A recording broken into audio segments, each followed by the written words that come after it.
How you doing? Good, how are you? Doing all right. Been a busy morning. Thanks for going to do this. Oh yeah, no problem. My pleasure. So I could Um, I could just jump around then with your career so far. uh, yeah, sure. That'd be great. I mean, remind me of some of the stuff that I've done. Every once in a while, I'm always every once in a while I'll say to my wife, I'm not just not busy. I never do anything, and she's like, you have some credits. So Yeah. So in terms of voiceover, was your first professional thing like some kind of voice match for Billy Crystal? yeah, it's funny.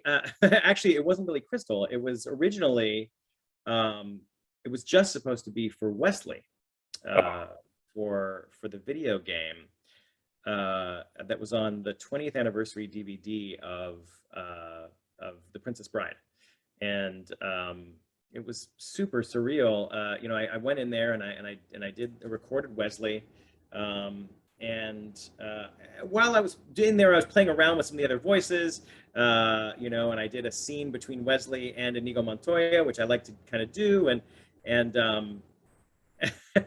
they were like, "Your Inigo Montoya is very good. Do you mind coming in and reading for him next?" And I was like, "Yeah, sure, that'd be great." And then they were going to have me read for Billy Crystal as well, but they ended up, I think, um, having somebody else read for, or maybe even Billy Crystal came back and did it or something. When it ended up going online, a lot of the original cast members came back, but for the DVD version, I was on it, which was great. mhm. Which was very cool. Oh, and then there was E Entertainment. There was that's right. There was something called Star Valence. Mhm. That was my first sort of on television gig. Yes, that was Billy Crystal meeting Meg Ryan in a bookstore. He doesn't recognize her, which is kind of funny. Yeah. And what was the looked like it was a live action, but like this crazy version of a Shakespeare film that you did? Oh, that was recently. It's funny. My wife and I met doing Shakespeare around the city here in New York, um, and we we were locked up like everybody else in COVID, trying to figure out what to do. It was kind of a depressing time. My father had just passed. My agency had closed down on the East Coast, and I was just lost. I was like, what is going to happen to us? And our old director got a few people together and was like, hey, let's do an iPhone version of Macbeth, and I want you to reprise your role as Macduff. So I got to do that. It was pretty intense, and we were meant to talk to every character as if it was a character in our cell phone. So it was pretty surreal and pretty wild to watch it. But it was fun. It was a really fun project to work on, Mhm. especially because my kids got to be in it, my wife got to be in it. It's nice when I get to work with my family again. Just want to let you know the air conditioner is going. You can hear okay, right? Like the air Yeah. conditioner is not too loud or okay, great. So, Sorry, it's getting a little sweltery here, and I don't want to like completely melt on screen. yeah. So I'm not sure. Do you remember what your first anime was? I think it might have been Berserk. Yeah, Berserk, Berserker is that what it's called? It's Berserk, yeah. Berserk. It's either that. No, wait. It might be Space Pirate Mito. My wife actually was able to take over a role, sadly, because a friend of ours had booked the role originally, and she had gone jogging one day and had sadly died, like out of blue, and the characters that she was playing, they wanted to cast one of her friends or one of her close friends to take over the role, and so my wife auditioned for it along with two other people, and she ended up booking it, and so she got to work on that project with me. But of course, it was kind of bittersweet because we had had a friend who had sadly died. Um, you know, to kind of give up the role. So it's kind of a weird entree into anime. It was kind of a bittersweet entree into anime because she got to maintain, our friend was in the episodes that she was in, and got to maintain her part for those episodes. They wanted to keep her in it. And then my wife took over for the episodes she hadn't recorded yet, kind of seamlessly. So that was kind of an interesting thing. And then and then I did a show called Midori Days. Yep. Where did I play a guy whose hand had turned into his girlfriend? Or maybe the friend of the guy whose hand turned into his girlfriend, I think is, and then what else? Man, you're really testing me here. Sadamitsu the Destroyer. Right. I played the car. Mm-hmm. So that was kind of fun. Yeah, it's a weird entree into the world of anime. It was super surreal. Do you remember what it was like? Because everybody else I've talked to who's been part of those New York dubs, they all have a story about Mike Sinter-Nicholas. I love Michael Sinter-Nicholas. He's a great guy. I have to say, like he's the whole reason I started in anime and my wife started in anime. He had a studio. So my only real story is that his studio was right around the corner from my studio. I own a recording studio in New York as well called Hyperbolic Audio, and we don't really overlap. He does anime and dubbing of foreign films, and we do ADR for current films, for DreamWorks, for Paramount, for movies and TV. So we had started though in this place around the corner from his studio, and a mutual friend of ours introduced us to him, a woman named Shannon Conley, who's just a badass. She's a hell of a singer, and just one of my favorite people. And she helped us when we were first starting our studio. She kind of helped us introduce us to people, and she introduced my wife and I to Michael, and he started using us in anime, which was awesome. Mm-hmm. And I'm incredibly thankful to him for it, because it's been a hell of a journey, and it's been a ton of fun. Mm-hmm. Yeah. And do you remember how you personally took to dubbing? Was it difficult? No, actually, it's funny. Surprisingly, it was somewhat easy. Not that it's an easy gig. I mean, I think it just takes a certain. I enjoy puppetry. When I was a kid, I used to play around with puppets. I enjoy doing puppets, and it's kind of like puppets, but on screen. So you watch the flaps, and you might kind of make sure your voice kind of ends up in the flaps, and it might take once or twice, but hopefully it doesn't take more than that. When I get it on one take, I always feel great. But yeah, I haven't found it too hard. Although I recognize that it can be a difficult skill, certainly. So when did you first become involved with Pokemon? Oh, geez. Well, it was at a place called Taj. Honestly, I cannot remember who introduced me to them. But Taj was doing, it was these two guys, Albert and forgetting the guy who owned the place for some reason. But this is so long ago. They had started doing it with, I guess, a new cast, and Right.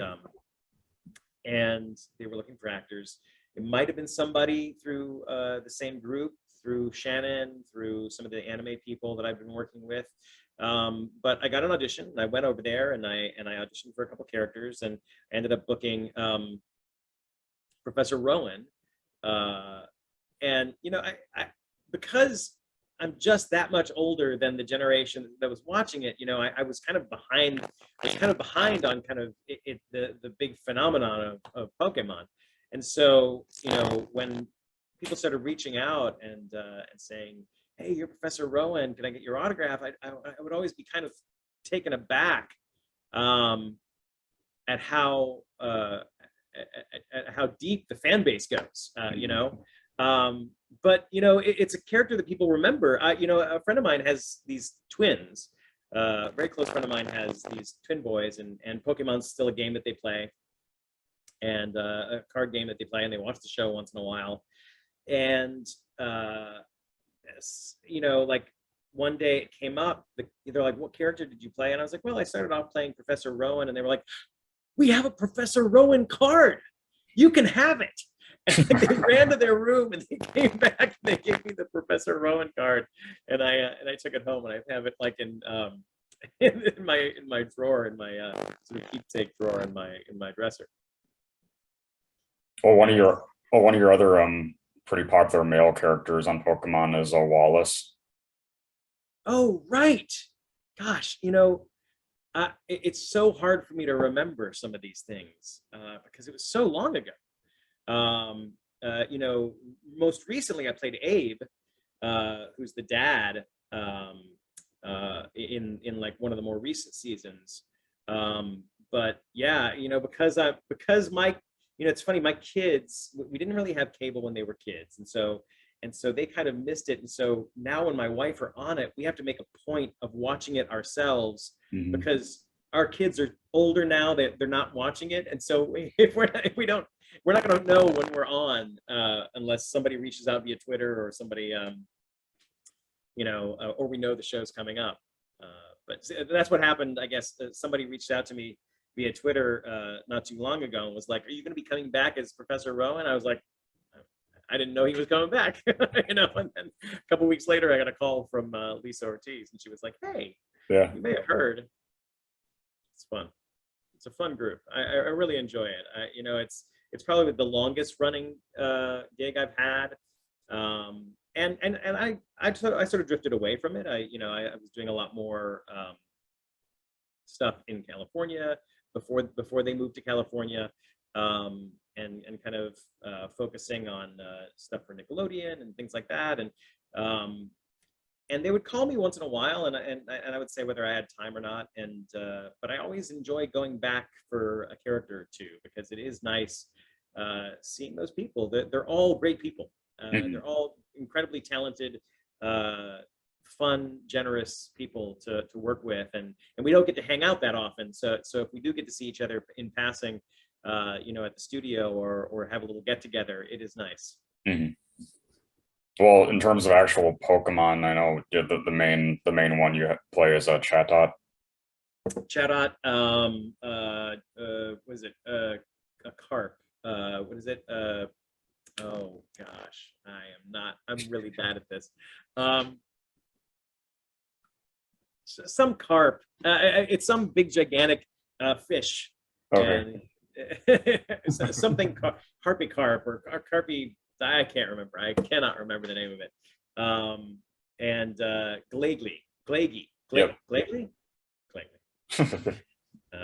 It's fun playing the Pokemon because everything has to be said through their name, and all the emotions and range is kind of fun that way. It's kind of an I am Groot moment. What is interesting with Chatot and Glalie, because those are two completely different kinds. Oh my gosh, yeah. Well, that's my favorite thing. I enjoy playing characters with range. I really, I grew up, as most kids, as most adults my age, loving people like Mel Blanc and the people who were really in early animation, kind of setting the tone for building hundreds, thousands of characters, and keeping them distinct, and because I'm also a musical theater performer and I'm a singer, I like to use as much range as I can from the very high to the very low. So it's fun to give it a little bit of a workout. Has there been a case with voiceover where you had to get into a really dark headspace for a character? Yeah, there can be those moments, mostly for video games. I think more often than not, the sort of dark characters that I've done, I played this this doctor from Metro Exodus, this sort of, this doctor who I think was, eating people maybe, or like, it's funny. It's like, you don't know the entire situation when you're reading the script, but I think that he was like, I don't know, using people for fuel or food, or who knows, you're doing something nefarious, as doctors are wont to do in video games. Yeah. And this is probably obvious considering a lot of your projects are lighter, but do you think you have a preference for working on comedy opposed to darker things? Well, yeah, I really do. One of the, it depends. I think, it's funny. It's like most of the stuff that I do is almost cartoonishly bad. If there are cartoonishly bad characters, they're cartoonishly bad. And so, certainly working in some kind of a dark headspace and doing something that's a little more real can be an exciting departure, and a cool place to explore. But yeah, I love laughing. I love enjoying myself. I love having a good time. And so, comedy is definitely where that stuff kind of, leads. It leads you to comedy. That kind of, proclivities. Mm-hmm. And more technically speaking, what do you think the cases where you've had to alter your voice the most significantly? Well, I would have to say, I did a thing for the first Venom movie, where Tom Hardy wasn't available. They wanted to reimagine the character, and Tom Hardy wasn't available, and they wanted something to play for producers, because Tom was going to come back and re-record the character darker, because it started off kind of a little more comedic, and they felt like they wanted it still comedic but dark, and so they had a few auditions where I auditioned for the character, and I had to match Tom Hardy, and then I got to the Sony lot, and they were like, okay, so you're going to replace a few scenes, and we want you to sound like him, but meaner and darker. And we were like, oh, and I was like, oh, okay. And so I started doing it, and they liked it, and so they ended up having me re-record the entire movie so that producers could get an idea of what that would sound like. So I'm doing an impression of him, but darker, and then later he comes back and does the character himself darker. So he's what ends up in the movie, but I had to basically do something for producers. From that, I was able to get a few jobs doing promos as Venom. Oh. So I did promos, like, hundreds of promos around the world, where Venom takes over a channel or Venom takes over something. There's a Venom Yule log on Netflix, and I am Venom in that Yule log video. They recorded so many things. I don't know how many of them got used and how many of them didn't get used. During the original movie, there was a Venom takeover of Channel 4 in Great Britain. Mm-hmm. I had a promo. I think I downloaded a promo from that, which was really cool. But there was talk at one point. I recorded scripts for like a Venom takeover of Alexa in the UK. It's so much stuff, because they're like trying to figure out where they're going to market it and how many places are going to get Venom. And of course, Tom Hardy's a busy guy. He's a big A-list movie star. He's not going to be available for all that stuff. So I got to play that, and it's a really dark voice, and it's way low in my register, and so it's kind of a weird place to go. I have a friend named Darren DePaul, Yep. who's a very famous voice actor now, who I've known for years. He and I met, mid 90s. He was my director at a place called the Jekyll and Hyde Club. And the Jekyll and Hyde Club was a improv comedy place where actors would walk around as mad scientists. And he was the director, and there were these puppets all around the club, and they would interact with people, and they would make fun of people, and they would have these scripts that they would say. And he developed all the characters, and so I had to imitate him doing every character. Everybody who worked there had to imitate Darren's original character and do it themselves. And so Venom for me, I realized, was a very Darren DePaul character because it was up here like this. You know, it was like very like low in my register, and that's very much a Darren DePaul voice. You know, and so for me, I was very thankful for his sort of, you know, influence to be able to do that, because I don't know that I would have known I had that anywhere in my register. You know, and it's a jarring voice to do. It's, you know, it's hard to do more than a couple of hours doing that voice. And the first day I worked for Sony, I did 12 hours. Wow. Doing that voice. I didn't talk for 3 days afterwards. Yeah. Which was a mistake on my part. I probably should have taken care of myself a little bit better. But I get excited about a gig like that, and I want to do as much as I can. Well, speaking of ADR, is there much of a story about doing ADR for the horror movie Carriers? Wow, there is a story there. That's funny that you are you reading my bio? I don't know how you would know this. So Carriers was my first ever ADR gig. Two characters have a scene and they're in a bar. Nobody else in the bar is talking during the actual filming of that scene, but they're miming talking. And what happens is they bring in a crew of actors, 4 men, 4 women, and they build out all the sonic, you know, background noise for every scene. Things on the street, things, you know, in buses, in public transportation, in bars, whatever. They build it with those 8 people.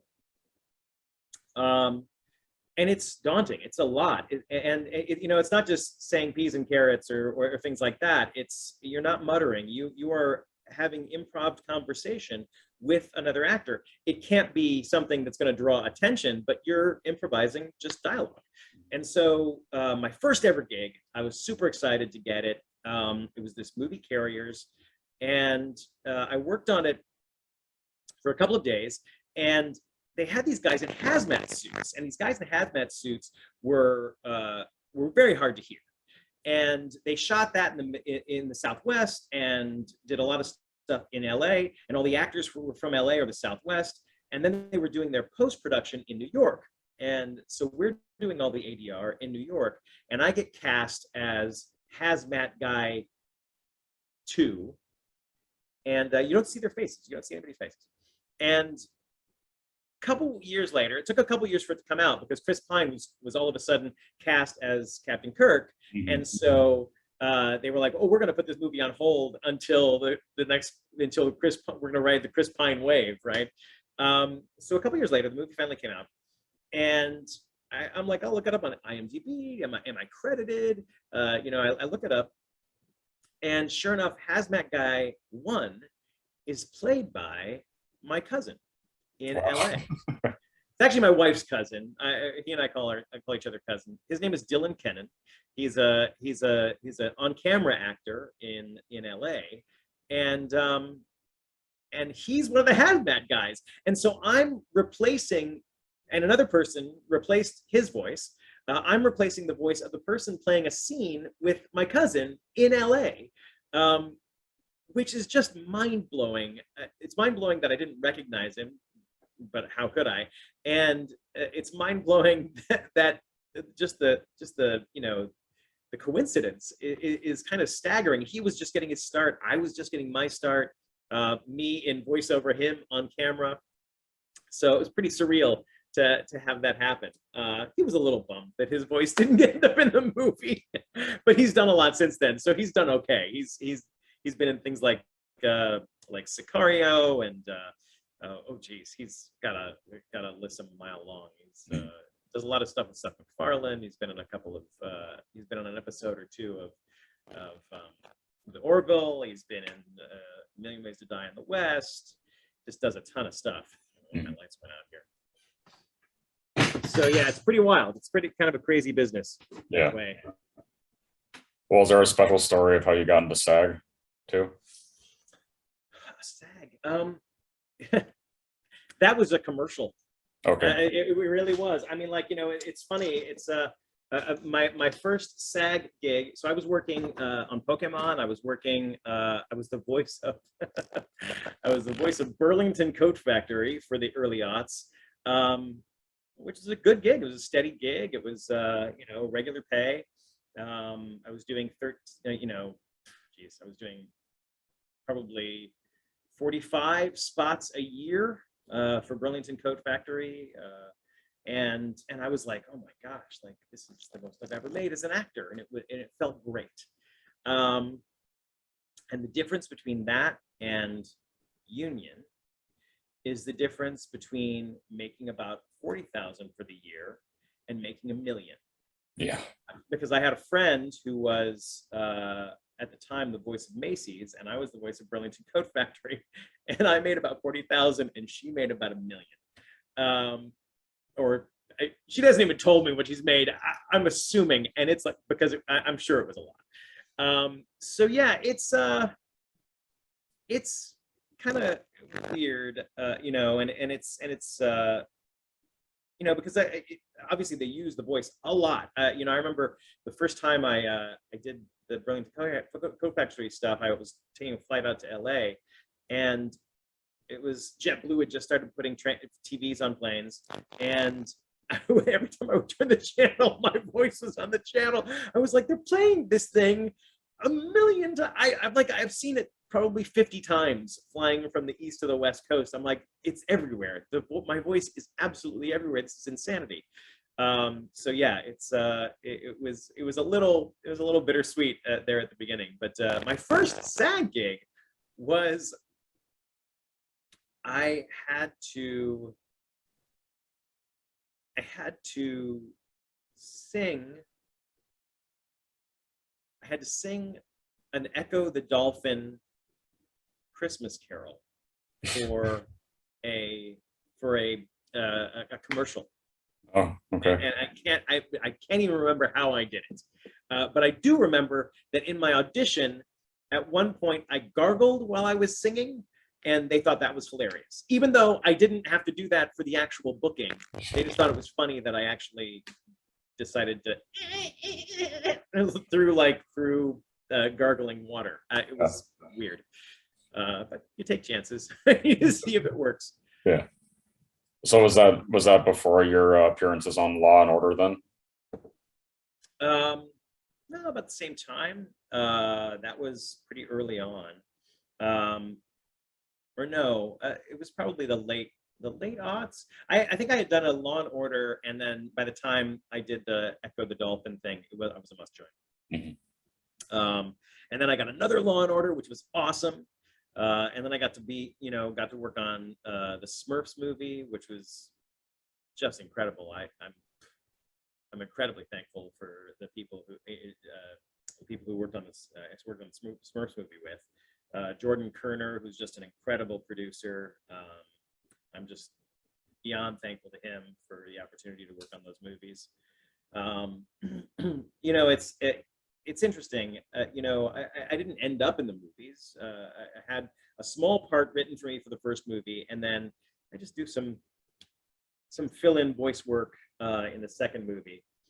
But being on a set every day it's an adventure. It's so fun, and I would go back in a heartbeat. But it's like you are away from your life and your family for 3 months. Mm-hmm. So it really has to be something. Now that my kids are grown and I have a daughter in college and I have a son getting ready to go to college, it's I can start thinking about that stuff again. I'm looking to try to get back into theater and TV and film, and if any of those things will have me. I mean, I'm doing okay in voiceover, so I know I have that to fall back on. Yeah. Well, do you still have the most affinity with pursuing voiceover then? I have the most affinity with. I love creating characters and telling stories. Mm-hmm. And so, voiceover has given me an opportunity that a lot of things don't offer, which is to play characters that are not what you would ever be seen as. I was never a leading man, actor. I was always more of a character actor, but I've been able to play, wildly crazy characters to leading men to, it's been great, and so that's the thing that I love about it, is that it's a part of the voiceover world. It's a part of the entertainment world that really is inclusive in a way that the rest of the entertainment world should be, right? And so, you have women playing male characters, you have men playing female characters, you have, people from different backgrounds and origins, or people who are, from different ethnic backgrounds playing, Irish characters. It's just great, and it's one of those things where it as an actor, it gives you the opportunity to stretch in ways that you never assumed you could. So I'm incredibly thankful to voiceover for that. But I miss being on a stage. I miss being on camera. I miss being an actor. And I think that's going to be my next focus. I've been back in voice lessons for a while. I've been singing more. My hope is to start putting together a cabaret or something, or getting back on stage in musical theater, and pursuing that again, because I really miss it. There's nothing like being in front of an audience, because there's a give and take with an audience that you just don't get in voiceover. That's the one thing that's missing, is that you do it, and there may be a couple of people in the room. With Zoom, there's nobody. They're on the other end, like you are here, but it doesn't feel like there's an energy that comes from having people in the room with you, or in the studio with you, right? And so that's something that I think has gotten missed a lot. And we have to manufacture ourselves, and we're actors, we're professionals, we that's what we do. But it is nice when you have that connection, that physical nearness to other people. When you're telling a story, it's pretty great, and live performance, there's nothing like it. Also, talking about Family Guy, I know that was it accurate that the way that you actually landed the part was because you added the little claps that you did? No, actually, it's my ridiculous laugh. Okay. No, I heightened I heightened my laugh. Well, I did. You know what? I think I did clap in my audition, but they told me that it was the laugh. Okay. It was like that laugh came out of nowhere. Because he does that thing where he'll be talking about something and be very quiet, very intense, and then all of a sudden, and just like laugh so loud. And you're like, wow, where was that? And so I peppered that into my audition, and thankfully they liked it. I would love to do more things with them, but they've got a deep pool of people for years. I'm just thankful that they brought me back the couple of times that they have. They're tremendously cool people. The entire team over there. I mean, how many gigs do you get to keep for 20-something years? TV gigs, it's like they're just a tight-knit family over there, which is awesome. And were you acting alongside Seth? No, I actually never met him. Oh. No, he's busy. He's got a million things that he's doing. So I never met him. He came by my recording studio once, but he was busy and I was busy. It's like I didn't want to show up just to meet him when he's not expecting it, or So he's a tremendously talented guy, and I'd love to meet him one day. But and my cousin has worked with him twice. But yeah, I just haven't had a chance. Okay. Maybe one day soon. What was your experience on the Tom and Jerry show? That was that was you know, it's so I had just started working in LA out of New York. And what I do, and this is not unusual. I mean, you know, it can be hard for people before they can afford it. But once I had done a couple of movies, I could afford it, thankfully, and I was very fortunate. Um, I would fly out as a local Mhm. in LA, and so I would audition from New York. I would take callbacks in LA. So even if I wasn't booking a gig, I was flying myself out to do callbacks, which is literally what it takes. You know, LA moves quickly, and you know, I'm still a New York local, and I'm considering a move to LA eventually. But you know, I think that when they know you're there, you get used more. You know, because they just know that they can call you and you can drive down the street. You Mhm. know, I would literally show up. I would get a call from my agent at around 3 p.m. on a Tuesday, and I would show up to do a session at 10 a.m. on a Wednesday. And that was what I was committed to doing. I still am. It's just that sessions aren't necessarily done like that anymore. Now they take you, you know, in your home booth, and I mean, I have a booth right there. You know, it's a whisper room booth, and you know, it's pretty great. Um, and that's where I do all my sessions out of. Mhm. And it's nice, but I miss LA. I really miss LA. I enjoyed going back there, and I enjoyed being there. And I think the next step for me, especially when my son, who's, you know, about to be a senior in high school, and you know, my daughter's already in college. Once he goes to college, you know, I think I'll probably rent out this apartment and head out to my wife and I'll rent out this apartment, and my wife and I'll head out to LA. You know, reconnect with our Pokemon peeps, you know, who we miss terribly.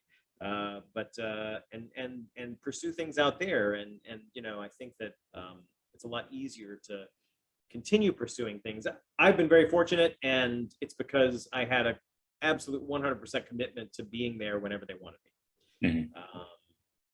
And you know, I still have that commitment. It just hasn't been necessary because of this darn pandemic. Was all of your work on the Casagrandes, was that remote too? It started off in LA. Everything started off in LA. That's a great gig. That was a great gig. So much fun. You know, I'm I'm one of the only main character children who is not played by a child. Yeah. So which works for me because I'm a kid, and I have fun, you know, kind of goofing around with kids. And so you know, it was really great to be in those sessions. The energy from those kids is amazing. The professionalism from those kids was insane. You know, and so it was really fun to kind of hang out with them every once in a while and play this character named Laird, which is a super fun character that my friend Alan, who is the director there, you know, basically said, you know, from the first time I auditioned for him, they were like, it's just, you know, it's got to be Sean, which is great because I'm a huge fan of Alan. He's one of the directors. He's the director on Casagrandes, Mhm. and he directed a short, 6 shorts actually, called Mr. Sheep and Sleepy Bear and the Department of Dreams. They're Nickelodeon shorts on on YouTube, and there's 6 of them, and my wife and I get to play all the characters. Oh, And so his name is Alan Foreman. I keep saying Alan, but Alan Foreman, he he's been doing animation for years. He's worked with Michael St. Nicholas. He's, you know, he was here in New York for a long time. And he created his own show called Mr. Sheep and Sleepy Bear in the Department of Dreams. And it's this great show that is about, it's kind of like 30 Rock for kids. Mr. Sheep is like Liz Lemon, and he's got to produce a show every night for dreams, the dreams of kids in the town above. And you know, Shelley Shears is this, you know, Alec Baldwin style producer who's like constantly, you know, getting Mr. Sheep to, you know, to create his show at the last minute. And then he's got these crazy cast of characters. And what was great about that production is that my wife and I got to play all of the characters. So it's literally just the two of us, and we play 5 or 6 characters each, which is just a dream come true. And Nickelodeon had initially greenlit it, and it was going to network. And you know, this business, it's like, you know, there are no guarantees. We found out on a vacation with our kids that that a new vice president of production had come in and had basically wiped the slate clean and was now going to bring in new productions. And so it got set aside and never came back, which was so sad because it was such a great show and had such incredible potential. But Alan has gone on to, he was the director of Casagrandes, and now he's going to be directing a movie over there and another show. And, you know, he's incredibly talented and going to be doing a lot of amazing work for a long time. So, you know, he's, I hope to get the chance to work with him again very soon. Mm-hmm. So is there anything else that's upcoming that you're part of that you can safely talk about? No. Yes, we signed NDAs like crazy. Gosh, there's a movie for Netflix that I'm working on, which I'm super excited about, and I hope I stay in. That's the thing about this business, is that, you know, I'm not an A-list celebrity. I'm not a name. Sometimes I'm surprised when I see my name, or when somebody like you calls me. It's incredibly kind of you, but I don't know how I get on people's radar. You know, or I don't understand how I'm on people's radar, because you know, I'm trying to do great work, and I'm loving everything that I'm doing, but I still feel like I have so far to go. Mm-hmm. But I do get to work on, you know, some cool projects. Sometimes what ends up happening is those projects get given to celebrity talent. You know, you do something, they like it. Maybe the thing that you do sounds a little bit like somebody else, and they think of that person. Maybe they were always thinking of having somebody else do it. You know, sometimes what we're doing is just scratch. Yep. You know, sometimes literally we're just laying down, you know, scratch tracks that they can make a radio play out of, and then you know, they're gonna plug in somebody else later. But there's something that I'm working on for a Netflix that I'm really crossing my fingers for. There's an anime. Well, it's an anime. There's a movie I'm working on, a foreign dub that I'm working on that I also can't talk about. I can't give you any names. I'll just give you generalizations. Yeah, and then I'm hoping, I really hope that that Ice Age comes back. I would love to see those characters come back, and I'd be honored to be a part of it again, because I love the characters so much, and it was such fun working. My friend Jake got to play the Sloth, which was awesome. He's incredibly talented as well, and you know, it was so great to get a chance to work with him. That I would love to. I would love to, if like a series, or if there was just another movie. You know, I'd be all for it. Mm-hmm. Well, my final question is always asking, what do you want your legacy to be? What do I want my legacy to be? Oh my gosh. You know, I don't know. I mean, you know, I feel like I'm so early, right? I feel like I still feel like I'm just getting started sometimes, which just sounds insane to say. I mean, I've been at this for many, many, many years. You know, I would love for people to see me as somebody that they love working with, who creates characters that people find compelling. You know, I would love to have more characters like Laird, which are characters, or even like Mr. Sheep and Sleepy Bear, which are characters that I was able to that I was able to create. You know, it is an intense honor to take over a character, but when you get to create a character that somebody then loves, that's huge. That means that you've done something and you've made something out of your head that other people in their heads love. You know, I would love for that to happen. That would be an incredible legacy. But until then, I am just gonna, you know, work as much as I can with people who enjoy working with me, who I enjoy working with. That's really why I'm here. It's an incredibly social.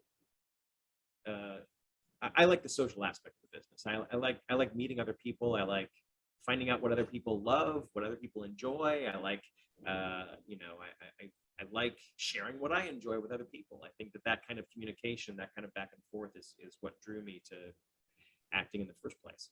Mm-hmm. Well, thank you. I'm glad that we got to do this. Yeah, gosh, thank you so much for asking. I watched some of your other interviews. That were just tremendous. Actually, I watched your oh gosh, from Back to the Future, Leah Thompson. Leah Thompson. I watched hers, and then she was at my studio, like literally, like the day that I was watching the video. I couldn't believe it. I mean, like I didn't stop her or anything, but I thought it was just funny that she was recording at my studio. I'm gonna watch some more of your more famous videos, see if I can draw those people to my studio, just by osmosis. I'll be sure to send this to you once I have it up. Oh, thank you so much, man. I really appreciate it, and thank you so much for asking. This is just, it's great to get a chance to talk to somebody about some of the work. Yeah, no problem. Have a good rest of your day. Thank you. Thanks, you too, sir. Cheers. Bye.